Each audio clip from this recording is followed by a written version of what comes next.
কবিতাৰ শিৰোনাম হৃদয়খন তেওঁকেই সঁপি দিম।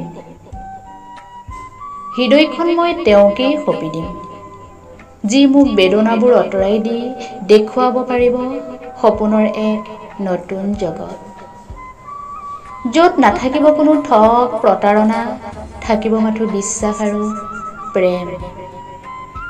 হৃদয়খন মই তেওঁকেই সঁপি দিম, যাৰ চকুজুৰিলৈ চালেই পাহৰি যাম সমস্ত ক্লান্তিৰ কথা, আৰু যিয়ে বুজি পাব মোৰ অভিমানত ঠেহ পতা। হৃদয়খন তেওঁকেই দিম, মোৰ সফলতাত যিজনে নিজতকৈ বেছি সুখী অনুভৱত কিৰিলি পাৰিব। দুখত তেওঁৰ হৃদয়খন আৰ্তনাদ কৰিব আৰু বুজিব মোৰ মৌন ওঠৰ ভাষা। হয়, হৃদয়খন মই তেওঁৰ বাবেই সাঁচি থৈছোঁ। মিছাতে চুবলৈ হেঁপাহ নকৰিব আপুনি। এই কবিৰ ব্যক্তিক্ৰমী নষ্ট হৃদয়টো বৰ গভীৰ।